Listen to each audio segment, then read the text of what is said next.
Hello मेरे शेर और शेरनियों, केम छो? सब मजा में? मैं आपका बड़ा भाई, आपका कॉमरेड आयुष दुबे आप सभी का तहे दिल से अभिनंदन करता है आपके अपने इस प्यारे से प्लेटफॉर्म केमिस्ट्री दिल से पर। तो मेरे प्यारे बच्चों, उम्मीद करता हूँ पिछला लेक्चर आपका बहुत ही अच्छा गया होगा।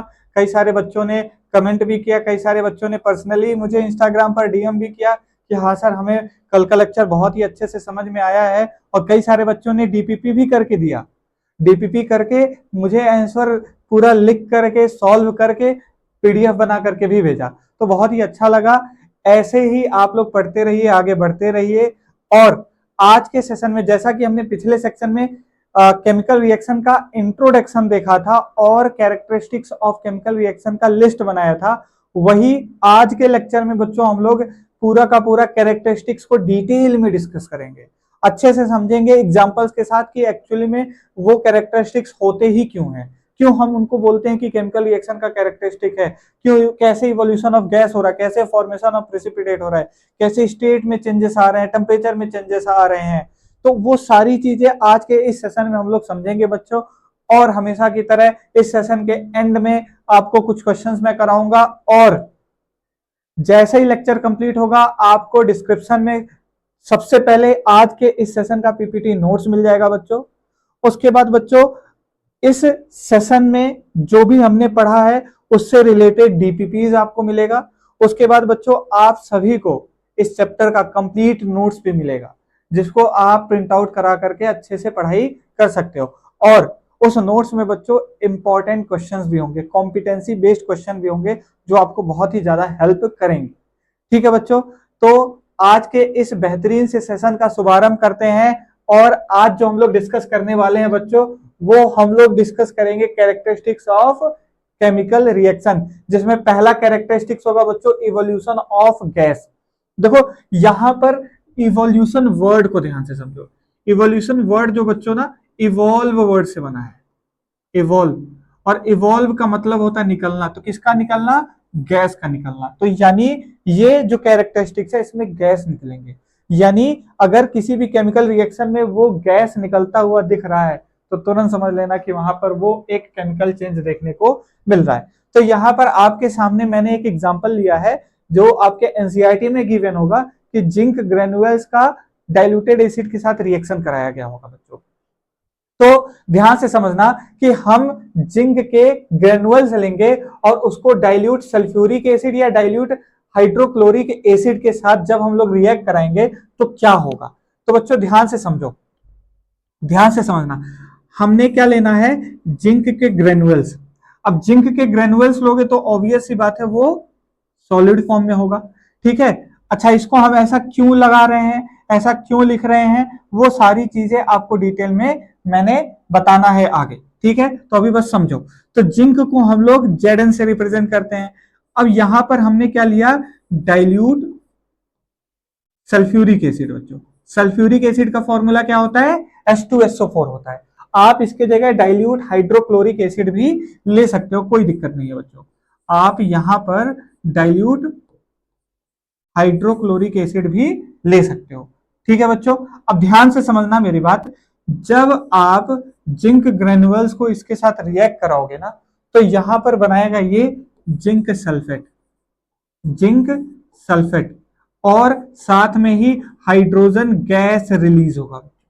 इन द सेम वे अगर आप जिंक का रिएक्शन डाइल्यूट HCl के साथ करा रहे हो, अगर आप जिंक का रिएक्शन डाइल्यूट HCl के साथ करा रहे हो तो बच्चों अगेन आपका ZnCl2 जिंक क्लोराइड बनेगा और साथ में ये हाइड्रोजन गैस इवॉल्व होगा बच्चों। ठीक है, अब ध्यान से समझना, इस चीज को डायग्राम की हेल्प से समझते हैं। ठीक है, मैं इसको इरेज कर रहा हूं, इरेज ऑल द इंक। अब ध्यान से देखो, क्या यहां पर आपका जिंक जो है सल्फ्यूरिक एसिड के साथ जब रिएक्ट किया तो क्या ZnSO4 बनाया या नहीं बनाया? और साथ में क्या हो रहा है? हाइड्रोजन गैस बाहर निकल रहा है। ठीक, अगेन अगर आप इसके जगह HCl लेते तो जिंक क्लोराइड बनता और हाइड्रोजन गैस इवॉल्व होता या नहीं होता। अब इस चीज को डायग्राम की हेल्प से समझना बच्चों। हमने एक क्या लिया? फ्लास्क लिया। ये जो दिख रहा है ना, ये होता है आपका फ्लास्क, इसको हम लोग कहते हैं फ्लास्क। इवन आप साइंस लैब में अपने देखे भी होंगे। अब इस फ्लास्क में बच्चों ये छोटे छोटे आपको दिख रहे होंगे, ये छोटे छोटे ग्रेनुअल्स, ठीक है, तो ये जिंक के ग्रेनुअल्स है, जिंक के दाने हैं बच्चों। और जैसे ही आपने इसमें क्या, या तो आप सल्फ्यूरिक एसिड या फिर आप हाइड्रोक्लोरिक एसिड जैसे इसके अंदर डालोगे, तो वैसे ही आपको बच्चों क्या देखने को मिलेगा, वैसे ही आप सभी को, ध्यान से इस बात को समझना, कि जैसे ही आपने इसमें हाइड्रोक्लोरिक एसिड या सल्फ्यूरिक एसिड डाला, तो यहां पर आपको ऐसे कुछ बबल्स निकलते हुए दिखेंगे, कुछ बबल्स निकलते हुए दिखेंगे। और वो जो बबल्स होगा ना, वो हाइड्रोजन गैस का बबल होगा, हाइड्रोजन गैस के बबल्स होंगे ये जो बाहर निकल रहे हैं बच्चों। और जैसे ही आप इस हाइड्रोजन गैस के बबल्स को, आपको चेक करना कि एक्चुअली में सच में वहां पर हाइड्रोजन गैस निकल रहा है या नहीं, तो उसके लिए एक टेस्ट होता है हाइड्रोजन गैस का टेस्ट। ठीक, आप कुछ मत करो, आप एक बर्निंग कैंडल ले आओ, मैच स्टिक ले आओ, कुछ भी लेकर के आओ, जैसे इस गैस के पास लेकर के आओगे बच्चों, वैसे ही यहां पर पॉपिंग साउंड प्रोड्यूस होगा। कौन सा साउंड प्रोड्यूस होगा? पॉपिंग साउंड प्रोड्यूस होगा, ठीक है। और वो पॉपिंग साउंड ये कंफर्म करता है कि वहां पर हाइड्रोजन गैस होता है बच्चों। बात समझ में आई? ठीक है, तो ये हो गई इवोल्यूशन ऑफ गैस की कहानी बच्चों। ठीक है, तो इस स्लाइड का स्क्रीनशॉट लो ताकि हम लोग आगे कुछ डिस्कस करते हैं। ठीक है बच्चों, अब जो हम लोग डिस्कस करने वाले हैं बच्चों, वो डिस्कस करने वाले हैं फॉर्मेशन ऑफ प्रिसिपिटेट। अब देखो यहां पर लिखा हुआ है क्या? प्रिसिपिटेट। यहां पर ध्यान से देखो क्या लिखा हुआ है, प्रिसिपिटेट। प्रिसिपिटेट का मतलब होता है क्या, सबसे पहले ये समझो। प्रिसिपिटेट का मतलब होता है solid product separated out from the solution. कोई केमिकल रिएक्शन हुआ और उस रिएक्शन में, और वो समझो कि वो एक्वस सॉल्यूशन था, ठीक है। ऐसा आपने लिक्विड सॉल्यूशन लिया, लिक्विड कंपोनेंट्स लिए, लिक्विड सब्सटेंसेस लिए, उनको मिलाया, और मिलाने के बाद आप क्या देख रहे हो, सडनली नीचे कुछ सॉलिड इकट्ठा हो गया, सेटल डाउन है नीचे। और ये देख करके आप भी शॉक्ड होगे कि एक्चुअली में है क्या और हुआ क्यों, ऐसा क्या हो गया इसके बीच में कि लिक्विड से नीचे सॉलिड बन गया। तो जो सॉलिड बन रहा है ना उस सॉल्यूशन में, उसी को बच्चों हम लोग प्रिसिपिटेट कहते हैं। तो आप चाहो तो इसका डेफिनेशन लिख सकते हो, the solid product which is separated out from the solution is known as precipitate बच्चों। ठीक है, अब इसका एक एग्जांपल लेते हैं। देखो बच्चों, यहां पर एक, ये आपका टेस्ट ट्यूब है, ये आपका क्या है, टेस्ट ट्यूब, टेस्ट ट्यूब। अब इस टेस्ट ट्यूब में हमने बच्चों क्या लिया, लेड नाइट्रेट लिया, लेड नाइट्रेट, इसको कहते हैं लेड नाइट्रेट बच्चों, इसका नाम लिख दे रहा हूं, लेड, लेड नाइट्रेट। ठीक है बच्चों, इस वाले टेस्ट ट्यूब में हमने क्या लिया, लेड नाइट्रेट लिया बच्चों। और दूसरे वाले जो टेस्ट ट्यूब है बच्चों, उसमें हम लोग पोटेशियम आयोडाइड लिया। इस वाले में हमने पोटेशियम आयोडाइड लिया, इसका भी नाम मैं लिख दे रहा हूं, इसको कहते हैं पोटेशियम आयोडाइड। तो एक टेस्ट ट्यूब में हमने क्या लिया, लेड नाइट्रेट का सॉल्यूशन लिया, और एक टेस्ट ट्यूब में हमने पोटेशियम आयोडाइड लिया। ठीक है बच्चों, और इन दोनों को जैसे ही आप मिक्स करोगे, वैसे ही आपको कुछ सॉलिड प्रोडक्ट ऐसे ही दिखेगा। अब देखो यहां पर ये भी एक्वस फॉर्म में है, ये भी एक्वस फॉर्म में है, लेकिन यहां पर कुछ सॉलिड येलोइश कलर में इकट्ठा हुआ दिखाई दे रहा है कि नहीं दे रहा है। ठीक है, तो इसके अब रिएक्शन की बात करते हैं बच्चों। ध्यान से देखो, हमने क्या लिया था, लेड नाइट्रेट लिया था। ठीक है, हमने क्या लिया था, लेड नाइट्रेट लिया था। ध्यान से समझना, ये क्लास 9th में ऑलरेडी आपको ये चीज पढ़ाया गया होगा कि जब इसका ब्रेकडाउन होगा ना, तो आपको पता है ये पॉजिटिव वाला पार्ट है, ये नेगेटिव वाला पार्ट है। करने का एक तरीका मैं आपको बता रहा हूं, इसका भी जब ब्रेकडाउन होगा तो आपको पता है पोटेशियम जो होता है पॉजिटिवली चार्ज होता है और ये नेगेटिवली चार्ज होता है, तो प्लस माइनस के फॉर्म में सेपरेट हुआ। अब आपको पता है कि जब ये ब्रेक डाउन हो रहे, टूट रहे हैं, तो प्लस वाला माइनस के साथ, माइनस वाला प्लस के साथ जाएगा। अब देखो ये प्लस वाला कौन है, लेड, माइनस वाला क्या है, आयोडीन, और लेड और आयोडीन जब मिलेगा तो देखो क्या बना, PbI2। अब PbI2 क्यों बना, आप सभी को पता है कि यहां पर जो लेड है आपका, वो उसकी वैलेंसी +2 है, ठीक है, और जो आयोडीन होता है वो आपको पता है -1 फॉर्म में होता है। तो आपने ये क्लास 9th में ऑलरेडी पढ़ा होगा, ठीक है, कि जब कभी भी हमको केमिकल फॉर्मूला बनाना होता है तो ऐसे ही हम लोग क्रॉस मल्टीप्लीकेशन करते हैं। तो Pb1I2 बना कि नहीं बना, तो यहां से देखो Pb(I2) बना। अब देखो ये वाला नेगेटिव वाला पार्ट, ये वाला पॉजिटिव वाला पार्ट मिलकर के क्या बना, KNO3 पोटेशियम नाइट्रेट।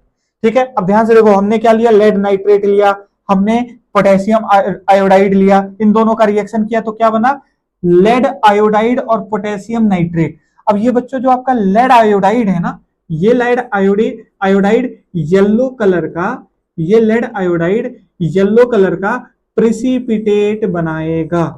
ये लेड आयोडाइड येलो कलर का प्रिसिपिटेट बनाएगा। वही लेड आयोडाइड यहां पर देखो सॉलिड के फॉर्म में सेपरेट आउट हो गया उस पूरे सॉल्यूशन में। तो यही है फॉर्मेशन ऑफ प्रिसिपिटेट। क्या है, फॉर्मेशन ऑफ प्रिसिपिटेट। अच्छा, यहां पर जो कैरेक्टरिस्टिक्स हमको देखने को मिल रहा है वो कौन सा मिल रहा है, फॉर्मेशन ऑफ प्रिसिपिटेट। एक इंटरेस्टिंग बात आप सभी को बताता हूं, अगर आप इस टेस्ट ट्यूब को टच करोगे तो हल्का सा गर्म मिलेगा, हल्का सा ये टेस्ट ट्यूब गर्म मिलेगा। इससे ये भी पता चलता है कि यहाँ पर टेम्परेचर चेंज भी देखने को मिला। तो क्या ये जो एग्जाम्पल हमने लिया है, क्या इस एग्जाम्पल से हम ये कह सकते हैं कि भाई ये फॉर्मेशन ऑफ प्रिसिपिटेट और चेंज इन टेम्परेचर दो कैरेक्टरिस्टिक्स को शो कर रहा है कि नहीं कर रहा है। ठीक है बच्चों, तो उम्मीद करता हूं ये वाला टॉपिक भी आपको समझ में आ गया होगा। अब जो है अगला हमारा है वो है चेंज इन कलर। अब हम लोग बात करेंगे कि कैसे चेंज इन कलर देखने को हमें मिलता है। तो बच्चों ध्यान से देखो, हमने यहां पर क्या लिया, एक बीकर लिया। अब इसको देखो क्या कहते हैं बच्चों, बीकर कहते हैं। ठीक है, अब देखो ये जो बीकर है ना, इस बीकर में हमने एक ये ब्लू कलर का सॉल्यूशन आपको दिख रहा होगा, इसको हम लोग कहते हैं कॉपर सल्फेट सॉल्यूशन। ठीक है, इस कॉपर सल्फेट सॉल्यूशन में आप एक काम करो, एक आयरन नेल को ऐसे ही सस्पेंड कर दो, लटका दो। ठीक है, आयरन नेल को ऐसे ही लटका दो। ठीक है, इसके अंदर आप थोड़े टाइम बाद छोड़ दोगे जब, तो आपको दिखेगा कि ये जो ब्लू कलर का कॉपर सल्फेट या ब्लू कलर का जो सॉल्यूशन है वो ग्रीन कलर में कन्वर्ट हो गया। अब ऐसा क्यों हुआ, इसके पीछे का केमिकल रिएक्शन समझते हैं बच्चों। ठीक है, तो इसके पीछे का जो केमिकल रिएक्शन है, ये देखो हमने क्या लिया था, कॉपर सल्फेट का सॉल्यूशन लिया था, उसमें हमने आयरन नेल को सस्पेंड किया, लटकाया। तो जब लटकाया तो क्या हुआ, इस आयरन ने इस कॉपर को डिस्प्लेस किया। ठीक है, अब ये डिस्प्लेस क्या होता है, तो आगे इसी चैप्टर में हमको पढ़ना है टाइप्स ऑफ केमिकल रिएक्शन, जिसमें डिस्प्लेसमेंट रिएक्शन को हम लोग पढ़ेंगे अच्छे से। फिलहाल अभी बस आप ऐसे समझो कि यहां पर हुआ यूं कि इस आयरन ने इसको हटा करके इसकी जगह ले ली, किसकी, कॉपर की। आयरन ने कॉपर को हटाया और उसकी जगह ले लिया, जगह लेकर के क्या बनाया, आयरन सल्फेट। ठीक है, और कॉपर सेपरेट हो गया। ठीक है, इसी रिएक्शन को डिस्प्लेसमेंट रिएक्शन कहते हैं। क्यों कहते हैं, कैसे कहते हैं, ऐसा इसने ही क्यों इसको हटाया, तो इसके पीछे का जो कॉन्सेप्ट है ना, वो टाइप्स ऑफ केमिकल रिएक्शन में हम लोग अच्छे से समझेंगे। अभी केवल आप इस अभी जो आपके सामने पिक्चर चल रहा है इसका आनंद लीजिए। तो आप फिर से देखो कि इस आयरन ने इस कॉपर को डिस्प्लेस किया, डिस्प्लेस करते ही आयरन सल्फेट बना और कॉपर सेपरेट हो गया। यही सेम चीज देखो कि यहां पर इसका कलर और इसका कलर चेंज हुआ कि नहीं हुआ। तो इससे हमें यह पता चला कि जो कॉपर है इस आयरन नेल के ऊपर डिपॉजिट हो गया, जिसकी वजह से इसका कलर जो है ब्लूइश से क्या हो गया, ग्रीन में हो गया। तो यहां पर जो आपका कॉपर सल्फेट था वो किस कलर में था, ब्लू कलर में था। और यहां पर जो आयरन सल्फेट बना है बच्चों, वो किस कलर में है, वो ग्रीन कलर में बना। बच्चों बात समझ में आया कि नहीं आया। तो क्या यहां पर चेंज इन कलर, क्या केमिकल रिएक्शन की वजह से कलर चेंज हो रहा है कि नहीं हो रहा है, ऑब्वियसली हाँ। तो ये जो है आपका चेंज इन कलर वाला कैरेक्टरिस्टिक्स हो गया बच्चों। ठीक है, तो आगे बढ़े। ठीक है बच्चों, तो अगला जो है हमारा वो है चेंज इन टेम्परेचर। अब टेम्परेचर चेंज होगा, ये हमको देखना है। तो बच्चों ध्यान से समझना, आप सभी के दिमाग में आ रहा होगा चेंज इन टेम्परेचर, तो इसका मतलब टेम्परेचर बढ़ जाएगा। नहीं बच्चों, हमेशा चेंज इन टेम्परेचर का मतलब ये नहीं होता कि टेम्परेचर बढ़ जाएगा। चेंज इन टेम्परेचर का मतलब होता है टेम्परेचर या तो बढ़ेगा या फिर टेम्परेचर घटेगा, दोनों का दोनों हो सकता है। टेम्परेचर बढ़ भी सकता है और टेम्परेचर घट भी सकता है किसी भी केमिकल रिएक्शन में। ये नहीं मैंडेटरी है कि केवल और केवल टेम्परेचर बढ़ेगा ही, टेम्परेचर घट भी सकता है। टेम्परेचर बढ़ेगा तो इसका मतलब कि जो कंटेनर होगा वो गर्म हो जाएगा। अगर टेम्परेचर घटने का बात आ रहा है तो उस कंटेनर को जब टच करोगे, चाहे वो बीकर, फ्लास्क, टेस्ट ट्यूब कुछ भी हो, तो आप उसको हल्का सा ठंडा पाओगे। तो या तो गर्म हो गया तो ठंडा होगा, टेम्परेचर बढ़ा तो गर्म, टेम्परेचर घटा तो ठंडा। तो वही यहां पर कह रहा है, ठीक है, कि जो भी केमिकल रिएक्शन होता है या तो वो एब्जॉर्ब करेगा या तो रिलीज करेगा क्या, एनर्जी। तो आइदर विद द एब्जॉर्प्शन और रिलीज ऑफ एनर्जी देखने को मिलता है, ठीक है। इसका मतलब कि चेंज इन टेम्परेचर यानी वहां पर जो एनर्जी चेंज होता है उसके बिहाफ पर जो रिएक्शन है उसको टू कैटेगरी में हमने कैटेगराइज किया, एक इंडोथर्मिक और एक एक्सोथर्मिक। एक होता है आपका इंडोथर्मिक रिएक्शन, एक होता है आपका एक्सोथर्मिक रिएक्शन। देखो नाम से सबसे पहले आपको समझाने की कोशिश करता हूं कि इंडोथर्मिक क्या होता है, एक्सोथर्मिक क्या होता है।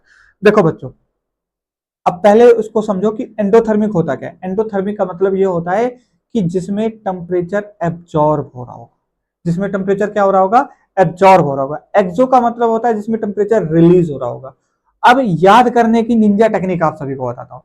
देखो इंडोथर्मिक किससे मिलकर के बना है, ध्यान से देखो। इंडोथर्मिक, थर्मिक का मतलब हीट यानी अंदर, इन का मतलब क्या होता है, अंदर होता है। तो अंदर का टेम्परेचर की वजह से जो रिएक्शन हो रहा है, ठीक। एक्सोथर्मिक, एक्स, क्या एक्स से आप सभी को कुछ याद आया, सभी लोगों को बहुत ही अच्छे से याद आ गया होगा कि एक्स का मतलब क्या होता है। तो आप सभी के दिमाग में एक्स का मतलब वही होता है जो आप अभी सोच रहे हो, लेकिन एक्स का मतलब ये होता है जो छोड़ करके चला गया हो, जो निकल गया हो। कह रहे हैं सर आप दिल की बात दिल से कर रहे हैं, ये अच्छा नहीं है। यही आप लोगों के दिमाग में ख्याल आ रहा होगा कि सर ने एक्स का नाम ले लिया है तो थोड़ी देर के लिए हम दूसरी दुनिया में चले गए और ये सर ने बहुत ही गलत किया। तो भाई एक्स का मतलब केवल वही नहीं कि वो चली जाए या वो चला जाए तो वही वो एक्स होगा। एक्स का मतलब जहां आप पढ़ रहे हो, अगर आप उस स्कूल से कहीं और चले गए पढ़ने तो आप एक्स स्टूडेंट भी कहलाओगे। तो उसको थोड़ा सा पॉजिटिव वे में भी आप लोग लो, ठीक है। हमेशा केवल और केवल एक ही जगह नहीं पहुंचते हैं, ठीक है। हर एक सिक्के के दो पहलू होते हैं, तो एक पहलू के बारे में ना सोचें आप लोग, दोनों पहलू के बारे में सोचें, ठीक है। तो क्या आप सभी को दोनों टर्म अच्छे से समझ में आया कि नहीं आया, क्या कह रहे हो, इसके बाद से अब जीवन में कभी नहीं भूलोगे।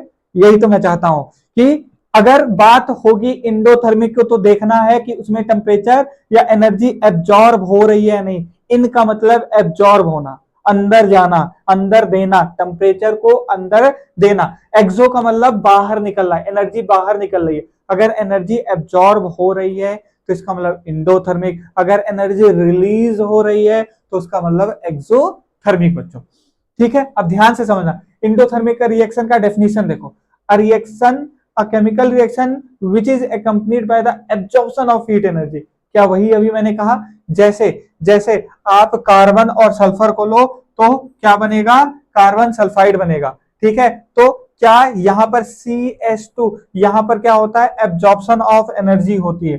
क्या यहां पर होता है, एब्जॉर्प्शन ऑफ एनर्जी होता है, ठीक है। अब बात करते हैं एक्सोथर्मिक। देखो अभी मैंने बताया था एक्सो का मतलब क्या होता है, बाहर निकलना।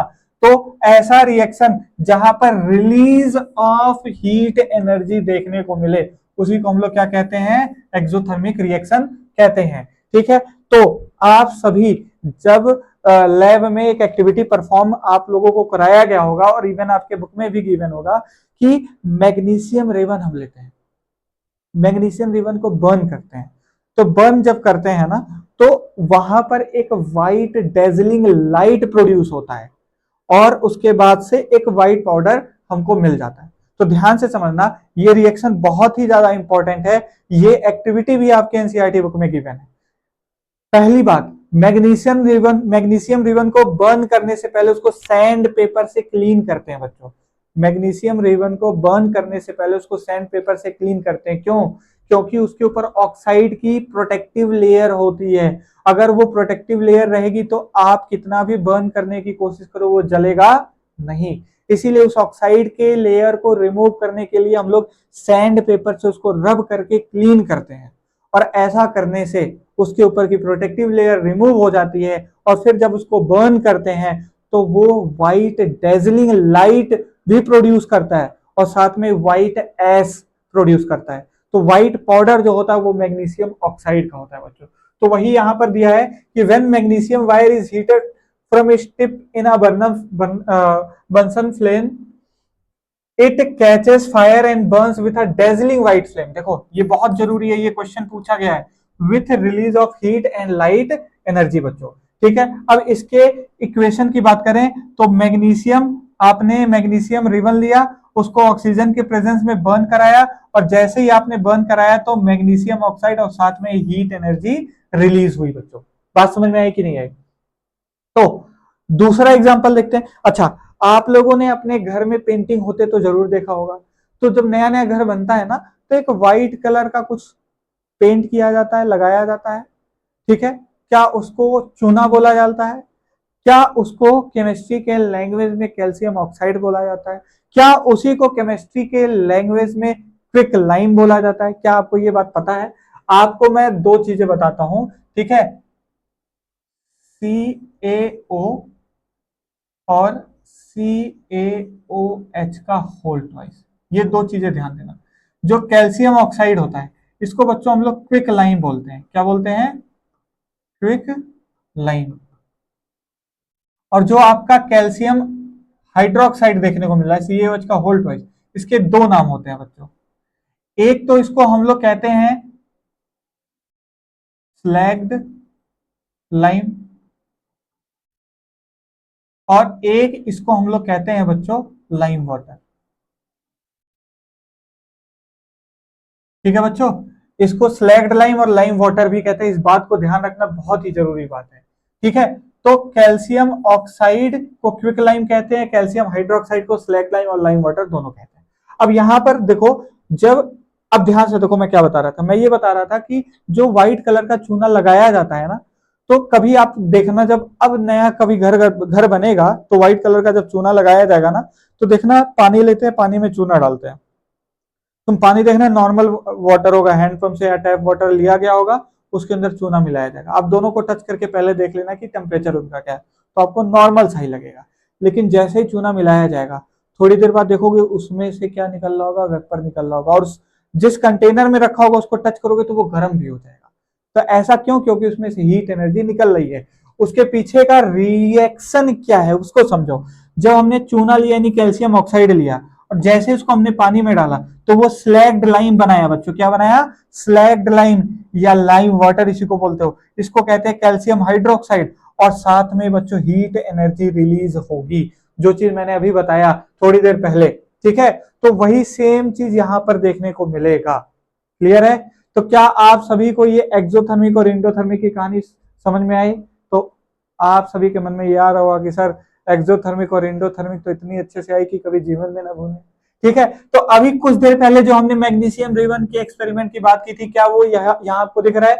क्या हमने मैग्नीशियम रिबन लिया, क्या हमने उसको जलाया, जैसे ही जलाया तो क्या यहाँ पर जब ये जल रहा है तो क्या व्हाइट कलर का डेजलिंग लाइट दिख रहा है? ये व्हाइट कलर का साउंड पटाखे की तरह फूटता हुआ दिख रहा है कि नहीं दिख रहा है?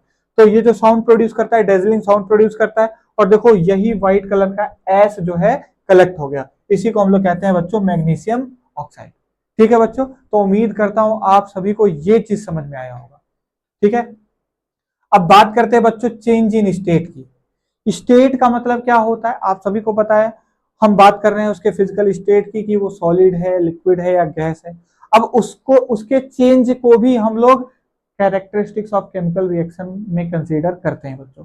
तो आप इस चीज से, इस एग्जांपल से बहुत ही अच्छे से फेमिलियर हो। कैसे? क्योंकि आप सभी के सामने आ रहा है कैंडल, और कैंडल ये आप सभी ने हमेशा देखा है अपने घर में, अभी भी देखा होगा। आप एक काम करना, दिख तो रोज रहा होगा आपको, लेकिन आज इसको जला करके मेरे लिए, केमिस्ट्री के लिए, स्पेशली केमिस्ट्री के लिए, इस चैप्टर को डेडिकेट करने के लिए आप जला करके नोटिस करना उसको। जब आप ध्यान से नोटिस करोगे, जब ये कैंडल बर्न हो रहा होगा ना, तो बर्न होते वक्त यहाँ पर लिक्विड इकट्ठा हुआ दिखेगा, और वही जो है वेपर के फॉर्म में बाहर निकलता हुआ दिखेगा, और ये मेल्ट करता हुआ दिखेगा। दो चीजें आपको दिखेंगी या नहीं? आप अब नोटिस करना चाह करके, तो ध्यान से समझना मेरी बात। क्या यहाँ पर जब ये मेल्ट कर रहा होगा, तो उसी टाइम में जब वैक्स की मेल्टिंग हो रही होगी, तो क्या यहाँ पर वाटर वेपर प्रोड्यूस होगा कि नहीं होगा? ठीक है, तो क्या ये सॉलिड से वेपर के फॉर्म में, क्या ये सॉलिड से वेपर के फॉर्म में कन्वर्ट हो रहा है कि नहीं हो रहा है, और वो वेपर किसका होगा, वैक्स का ही वेपर होगा कि नहीं होगा, ठीक है। और यहां पर ये मेल्ट कर रहा है। अब ध्यान से मेरी बात समझना, ये चेंज इन स्टेट कैसे हुआ, सॉलिड से वेपर में कन्वर्ट हुआ, सॉलिड से गैस में कन्वर्ट हुआ, तो चेंज इन स्टेट का एग्जांपल है, ठीक है, कोई दिक्कत नहीं है। अब दूसरी बात मेरी बात समझना कि इस पे बहुत सारे सवाल आते हैं, कई लोग कहते हैं कि सर ये फिजिकल चेंज है, कई लोग कहते हैं केमिकल चेंज है, एक्चुअली में है क्या। तो यहां पर दो चीजें हो रही हैं, क्या यहां पर मेल्टिंग ऑफ वैक्स हो रहा है, तो कहोगे आप लोग हाँ सर यहां पर मेल्टिंग ऑफ वैक्स हो रहा है। दूसरी चीज, क्या यहां पर बर्निंग ऑफ वैक्स भी हो रहा है, तो आप लोग कहोगे हाँ सर बर्निंग ऑफ वैक्स भी हो रहा है। तो इसमें नया क्या है, इसमें नया ये है बच्चों कि जहां पर आपका ये मेल्टिंग हो रहा है ना, इसको कहते हैं physical change. Melting of wax जो होता है वो क्या होता है, वो होता है फिजिकल चेंज बच्चों। लेकिन जो आपका ये बर्निंग ऑफ वैक्स होता है, बर्निंग ऑफ वैक्स बच्चों होता है केमिकल चेंज। क्या होता है, केमिकल चेंज होता है। बात समझ में आई कि नहीं आई, तो इसीलिए इसको मैंने इस कैटेगरी में रखा। ये दोनों बात याद रखना, बहुत ही इंपॉर्टेंट है, छोटी सी बात है पर सिली मिस्टेक्स आप बहुत करते हो, कठिन से कठिन क्वेश्चन कर लोगे, जितना टफ होगा कर लोगे, लेकिन जब बात आएगी बहुत ही आसान क्वेश्चन की, तो वहां पर आप सिली मिस्टेक करके आते हो। तो समझ में आई बात, ठीक है बच्चों। तो अब हम लोग बात करते हैं क्वेश्चंस की। तो हमारे क्वेश्चन वाले भैया ने हमारे लिए पीपीएल लेके आया है। पीपीएल इसका मतलब क्या होता है, बोलो भाई, किसी को पता है, जिसको पता है वो जल्दी से कमेंट सेक्शन में लिख करके बताए कि पीपीएल का फॉर्म क्या होता है।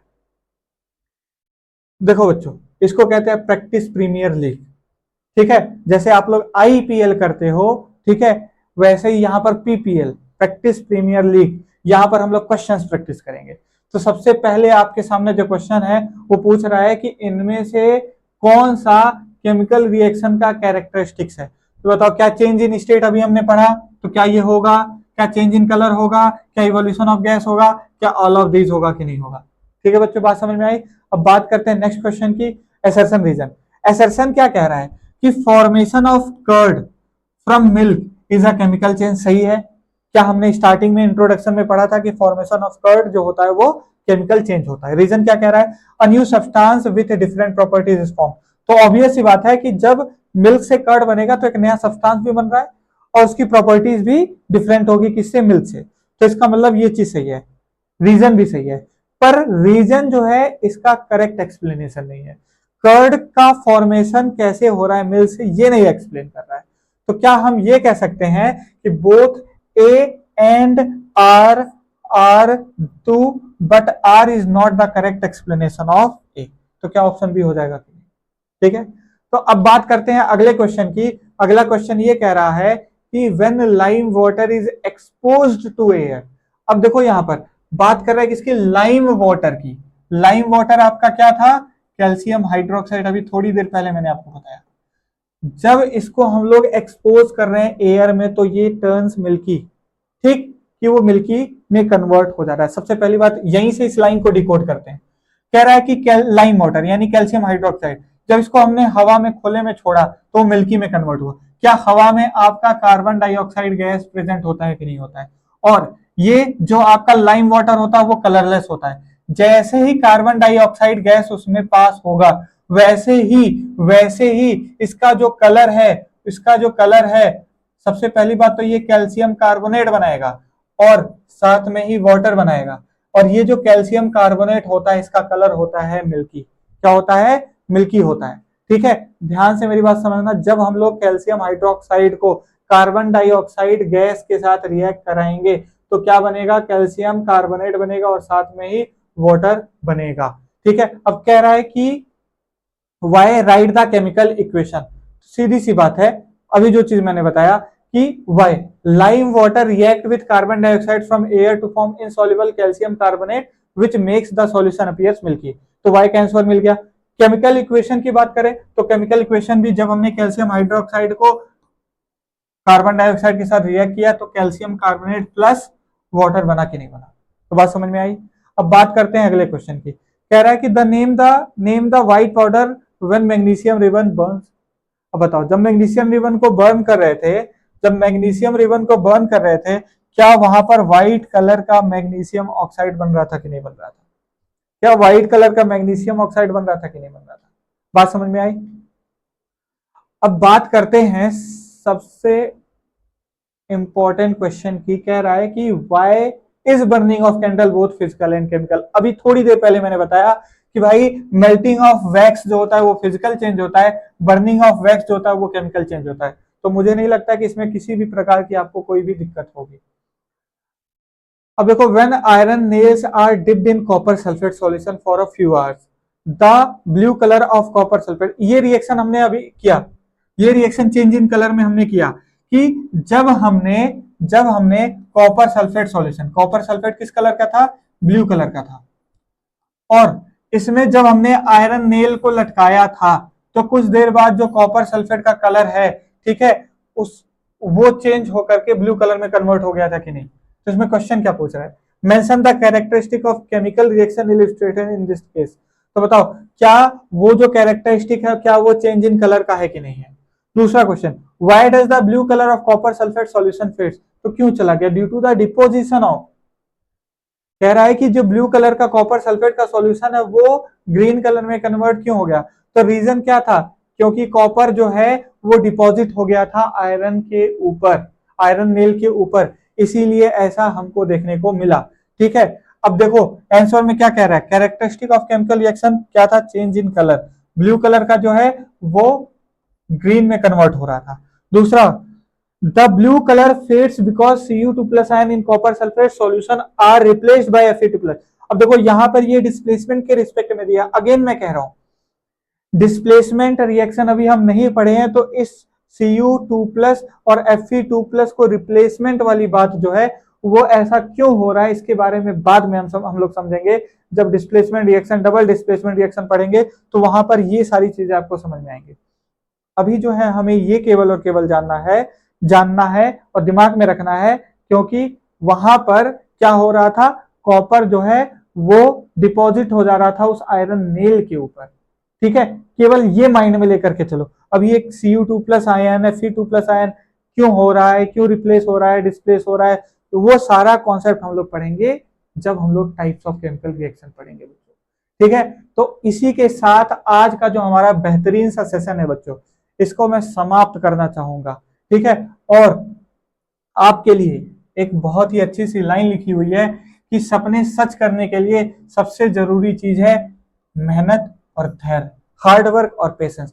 तो इस बात को आप लोग अपने जहन में रखिए कि जो पहले के बच्चे, आपके सीनियर्स जो हुआ करते थे, जो पहले क्लास 10 पास आउट हो चुके हैं, आज से 1-2 साल पहले की बात कर रहा हूं, तो वो क्या करते थे? कुछ बच्चे मतलब एग्जाम के 1-2 महीने पहले पढ़ने बैठते थे और अच्छा खासा नंबर लेके आते थे, कई तो 90+ भी लेके आते थे, 80+ लेके आते थे।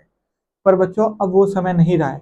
आप पिछले 2 साल से देख रहे होंगे कि क्लास 10th में पेपर का लेवल कैसा हो रहा है, कितना ज्यादा कॉम्पिटेंसी बेस्ड क्वेश्चंस आ रहे हैं, कितना ज्यादा डिफिकल्ट पेपर बनाया जा रहा है। और उन सभी चीजों के लिए बच्चों, उन सभी के लिए आपको 2 महीने पहले नहीं, पूरे साल पढ़ाई करनी है। तो इसलिए आपको पेशेंस रख करके हार्ड वर्क करना होगा और मन लगा करके पढ़ाई करना होगा, ज्यादा से ज्यादा क्वेश्चन प्रैक्टिस करना होगा, तभी जाकर के आप एग्जाम में अच्छे नंबर ला पाओगे। ठीक है बच्चों, तो उम्मीद करता हूं आज का ये जो सेशन है जिसमें हमने characteristics of chemical reaction discuss किया, ये बहुत ही अच्छे से आप सभी को समझ में आया होगा। और अगर कोई भी दिक्कत है, कोई भी टॉपिक नहीं समझ में आया, कोई भी कैरेक्टरिस्टिक नहीं समझ में आया, तो आप मुझे पर्सनली डीएम भी कर सकते हो, आप कमेंट सेक्शन में भी लिख सकते हो, तो वो डाउट जो होगा आपका मैं क्लियर कर दूंगा। ठीक है बच्चों, तो इसी के साथ मैं अलविदा लेना चाहता हूं, पर लेने से पहले आपसे एक बात कहूंगा कि अगर आपको हमारा पढ़ाया हुआ आपको समझ में आ रहा है, आपको अच्छा लग रहा है, क्वेश्चंस करने में मजा आ रहा है, क्वेश्चंस आपसे बन जा रहे हैं, तो हमारे वीडियोस को लाइक करिए, चैनल को सब्सक्राइब करिए और अपने सारे दोस्तों को जरूर दीजिए। उन बच्चों को जरूर दीजिए जिनको स्कूल में या कहीं से भी पढ़ रहे हैं वो चीज अच्छे से क्लियर नहीं हो रहा है और मुझसे क्लियर हो रहा है, तो उन सारे बच्चों के पास जरूर ज्यादा से ज्यादा शेयर करें और अपना प्यार जरूर हमें देते रहें। ठीक है बच्चों, तो इसी के साथ मैं अलविदा लेता हूँ। Bye bye, take care.